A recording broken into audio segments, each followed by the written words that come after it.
guys, what's up? Here in another game between Drache and Davre. Drache is playing SL meta, or sorry, Davre is playing SL meta, and Drache is playing FS meta, I think. No, it's FS SL, it's the split, so. But it's also meta. Yeah. He likes knockback. There's a lot of knockback in this battle group, I see. At least with these two. Yeah, Drax, this particular deck is about utilizing that muck spell or whatever, the one that you take 5 damage every time you move through it, and knocking you through it with the various pushback abilities. Yeah. Knockback. And push. Uses a lot of gales and stuff as well. Gale? In SL? Yeah, or maybe in FS. I think something in FS has gale. I mean, there's the Drache Scion or whatever it's called. Yeah, there's that. Telekinetic thrust. But yeah. But you got the gist of what I was talking about. Yeah, and then we have SL meta over here. What's Davre got? I see Prismatic Skywing. I see some Skeezix. See Primordial Enigma. I don't know how to think about Primordial Enigma. What are your thoughts on this guy? I think it's super strong, extremely strong. Really? Yeah. Tell me more about it. I'm not seeing it. Whenever it gets deployed, I just crap all over it, and it doesn't really accomplish much. Well, I mean, it's 7 speed first of all. I mean, 71 Nora is pretty cheap. 7 speed, good base HP. With Vitality Creation, you know, if you get it out in the beginning, it'll have like 60 to 65 HP once it gets into the fight. If you deploy like 3 or 4 champs. But then with the Enigma Shield, it just can't be attacked from range, right? Which is okay, so it's like a counter range champ. Yeah, exactly, and it has Tremor. It's just a stall thing, really. You can Tremor anything that attacks it away, and then Enigma Shield is hard to kill. It's just very hard to kill, and because the Nora incarnation or induction, sorry, it only goes off of when it attacks, right? So when this chamber makes a successful attack, yeah, exactly. So technically, it can just use Tremor. It doesn't really need to attack. It doesn't need to. And 2 Noras doesn't do that much when it does attack. It's a very champion. I can definitely see the merits of using it. Yeah, the appeal. Skeezix Whirl is one of those ones I was confused at first too, and I think Mario explained that one to me, just where he's cheap and knockback is a cool, very powerful ability to have even on a low cost guy. Yeah, low cost, inhibiting touch plus attack magical, and I think the best is really just the repulsion, just so you can keep it away. Like nothing can engage it, right? Yeah, so, it's very difficult too. Anyway. Yeah, however, there's a very clever trick you can utilize to keep it from disengaging with you. You engage it, and then you place a relic directly behind the guy that you engage with, and then suddenly on his turn, he gets locked in engagement. Yeah. Then you have to use a relic, right? So, unless it's like a relic you're okay with using, then this usually could be bad. Could be, I don't know. You could use like a poison trap or something invisible you couldn't target. But then you might know that there's a poison trap, and if you use something that, yeah, it's hard. I mean, I think the best there would be something like a hive, right? Because then you're okay with it being there as well as it blocks for you. And the dangerous thing though is if you do use the poison trap, but it does get away, then he can knock back you into the poison trap, so it's a little bit can be dangerous. Yeah, there's definitely some risk management you have to consider, but it's definitely a good tactic to kill this guy because he's not particularly difficult to take down if you do lock him up. I mean, there he just took 8 extra damage. Okay, there's another extra 8, so because of the knockback. So he would have only done 3, but instead he does 11, which still isn't much. But yeah, it's dead. Dead because he got hit into the. That's a dead fish kisser, who's historically very difficult to get rid of. He does have the Emperor though to get into the font and test again. One thing I don't really like anymore is the Alchemist. Even though he has Grant Action Potion, I think 85 is a bit on the that's true. on the high side. Yeah, that's true. If you can get him out, like, and not have too much of like a setback, he's pretty good because you know the ass bomb is nice too. Yeah. And then If you're ahead enough on tempo, yeah, you can. Yeah. If you can afford to take the hit, then yeah, he's pretty good. But getting as SL trying to keep up with tempo is usually a daunting task in itself. Mm. True. Then we have the Mind Caller's been out a lot. Everybody's playing Mind Caller right now. Like anybody who's playing meta, like of anything, is playing FS with these Mind Callers. Because the fucking it's because Psychic Anguish is really strong. Yeah, Psychic Anguish. It's basically global soul tap if you have a lot of psychic damage anyway. Yeah, there's a lot of Nora gain.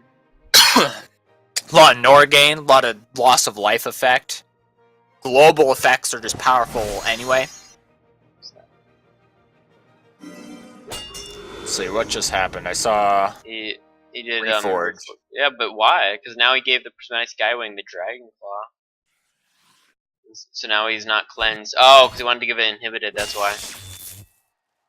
I see. That's pretty good. That's a good move, actually. Give it that inhibited so it can't regen. Or else it was just gonna have, you know, resistance, and then regen everything else. But Dragon Claw's pretty dangerous too, though. Can a Dragon Claw the, I'll go to the deep, let's see. 5 plus 6 is... Well, he'll be at 10, so 5, 6, 7. He can actually one time hit the Algar if he wants. Just about damage. No, actually with Drive, he can actually use the Dragon Claw. Yeah. Would that be enough, though? That'll be, what, 15? 11, 4, yeah, and then plus the 3, so it's 17 in all, so not even close. But it's a lot of damage. And then the Repulsion will just push him away, though. So it's kind of bad. It's funny, they both have the Skizzy Whirl.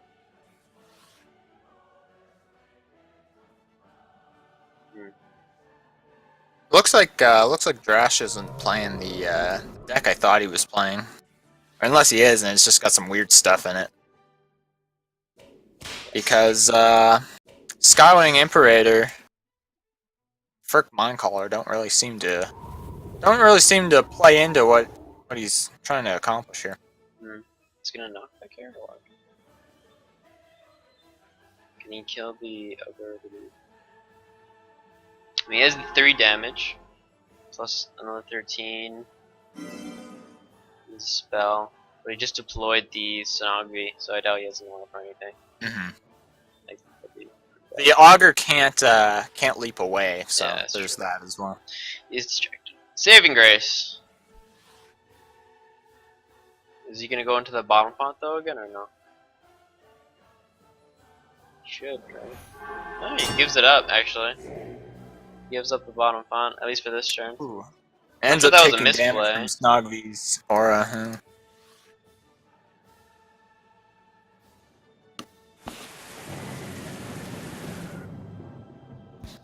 What was that? Did you just get... That was Murkwater. Who Murkwater weakness. Who he cast it on? I'm not sure. He cast it on the guys at bottom. Gotcha. So now they all have -2 speed and 1 base damage. Ugh. And defense. So technically he buffed 2 Skizix. As far as defense is concerned. Yeah. Okay, so the Skywing's gonna move away, but you can just save the Ugger. But does he have a lot of heal in this battle group? No. I don't think so. Oh, it looks like he's gonna kill the Skywing. Uses the sonic damage. So I mean that's Enslave for 9 damage. He might have to kill. The Augur can still attack. That's not enough though, is it? Just about. Yeah. Oh, the aura as well. Ooh, Perseverance. Ooh, gives him the cleanse as well. Wasn't expecting that one. Yeah, it's actually really nice on him because he gets cleansed now, so he can actually start regenerating. So if he gets the kill on the Augur, you can just, you know, bring the Skywing back. Yeah. And then bring it back in a few turns. Let's see. He's immobile, so he can't move the Snogby to try to get more damage on him with the aura. So he's gonna heal for 6. Yeah, that's a good play. And then now, this coming turn though, the bottoms, like, what are they gonna do, right? With all those 1 damage champs? Can't do much.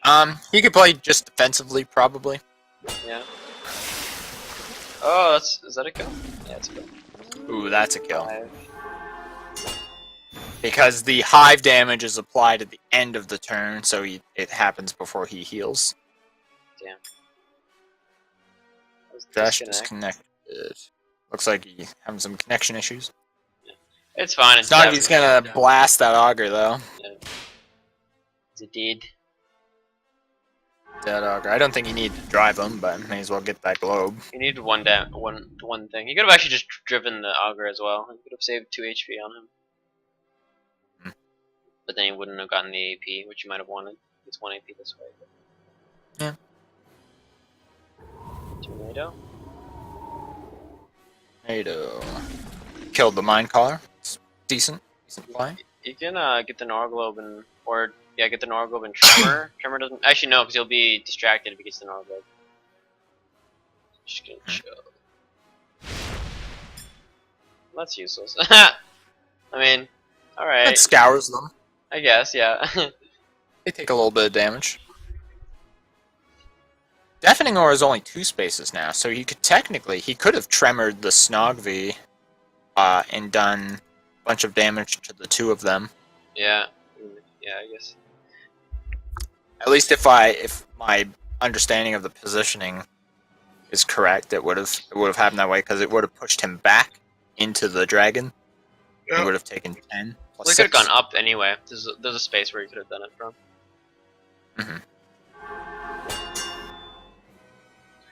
It's funny, Repulsion and Fascinate in the same game. It was funny. Like the interactions between them is always I remember the interactions with those are actually really interesting because I used to do that with Slags, and when the slop and the ooze tap. So you used to have both Fascinate and Repulsion on like the Aurora and the Metallic and stuff like that. So you'd pull people in and then push them away and do a bunch of slop damage.